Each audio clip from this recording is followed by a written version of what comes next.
Hey Kev, so I got some clarification on some things for this Telluride. I wanted to go over in this data stream for you. I really didn't understand it first, but now I do.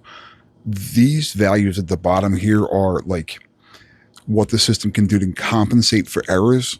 So that's what that means. It can do so much and compensate with these numbers. And then up here, this is like when it falls outside that range, I think, and it can't compensate for the errors anymore, and it dumps into those numbers. So if you watch this entire video, you can see that those numbers for that intake camshaft there are jumping all over the place, and they stay real high. My issue is that the numbers move for both the intake and exhaust.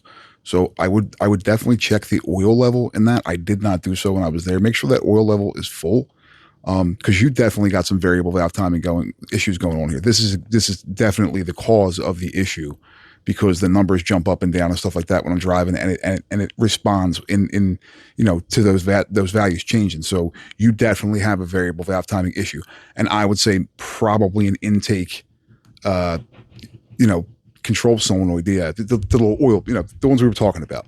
But I would definitely check that oil level and make sure it's good and it's correct, because they're known for having issues with the VCT systems if the oil level isn't right, and that would explain having it with both those exhaust and intake, because you can see that exhaust one moves a little bit too, but not nearly as heavy as that intake one does. So there's definitely something going on with that intake, VVT actuator or whatever. And I would say this would probably be bank one, because there's no designation saying it's bank two. I didn't look to see for a bank two. I didn't notice it. I just was paying attention to these specific numbers because they were just bad right from the gate. So, and when this thing shuts off, you start it back up and everything goes back to zero. And as soon as it's running for a little bit, you start acting up, the numbers go all crazy again. So this is definitely what the problem is. I just had to get some clarification on the data stream of what those numbers meant.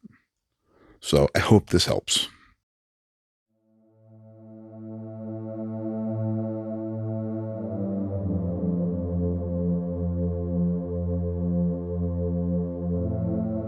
I'm just going to run this over the rest of the video, just because. There you go.